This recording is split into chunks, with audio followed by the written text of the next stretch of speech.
नमस्कार उलट पालट होवार दिखे देशर राजनीति देशत एबार सरकार गठन কৰিবলৈ আগবাঢ়িছে কংগ্ৰেছ দলে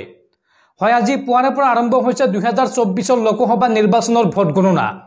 আৰু এই মুহূৰ্তত আমাৰ হাতত যি তথ্য আহি পৰিছে এই মুহূৰ্তলৈকে যি ভোট গণনা কৰা হৈছে সেই তথ্য অনুসৰি ইণ্ডিয়া মহাজোটবন্ধনে বৃহৎ অগ্ৰগতি লাভ কৰিছে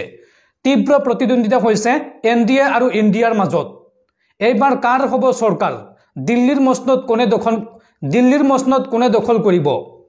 2024 লোকসভা নিৰ্বাচনৰ ভোট গণনাৰ শেহতীয়া তথ্য আমাৰ হাতত আহি পৰিছে লোকসভা নিৰ্বাচনৰ ফলাফল আপোনালোকক এই মুহূৰ্তত A to Z জনাম আপোনালোকে ভিডিঅটো সম্পূৰ্ণ শেষলৈকে চাই থাকক প্ৰথমটো খবৰ আজি পুৱাৰে পৰা আৰম্ভ হৈছে লোকসভা নিৰ্বাচনৰ ভোট গণনা আৰু এইবাৰ এনডিএক তীব্ৰ প্ৰত্যাহ্বান জনাইছে ইণ্ডিয়াই দেশৰ কেইবাটা সমষ্টিত বৃহৎ অগ্ৰগতি লাভ কৰিছে ইণ্ডিয়াৰ প্ৰাৰ্থী বৰ্তমানলৈকে দেশৰ কোন সমষ্টিত কোন দলে কিমান অগ্ৰগতি লাভ কৰি আছে চাও আহক এনডিএ আৰু ইণ্ডিয়াৰ মাজত এইবাৰ তীব্ৰ প্ৰতিদ্বন্দ্বিতা হৈছে বৰ্তমানলৈকে 254খন আসনত আগবাঢ়ি আছে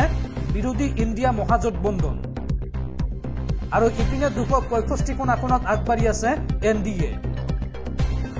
24খন আসনত আগবাঢ়ি আছে অন্যান্য দলসমূহ আৰু অসমত 10খন আসনত আগবাঢ়ি আছে বিজেপি মিত্ৰজোঁট 4খন আসনত আগবাঢ়ি আছে কংগ্ৰেছ দল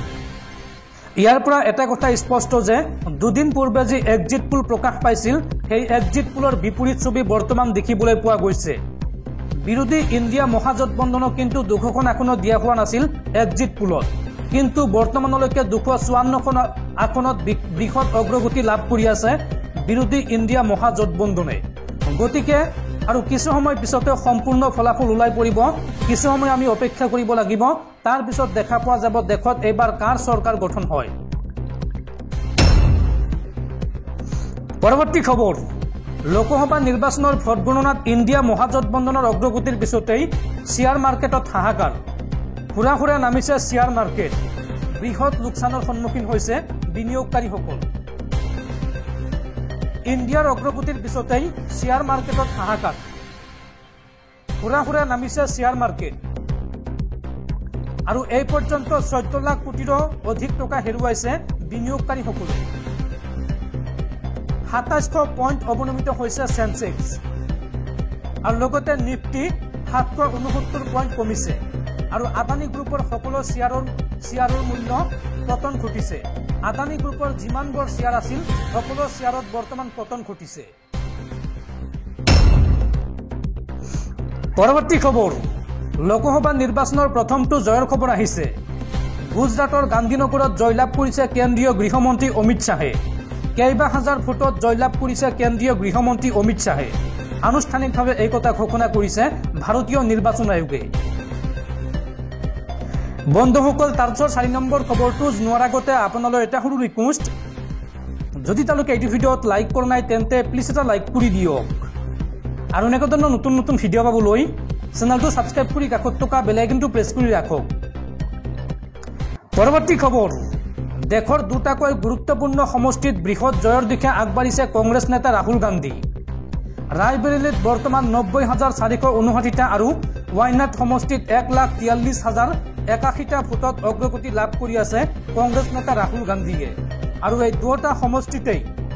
পূৰ্ণ বিজয়ৰ সম্ভাৱনা কংগ্ৰেছ নেতা ৰাহুল গান্ধীৰ পৰৱৰ্তী খবৰ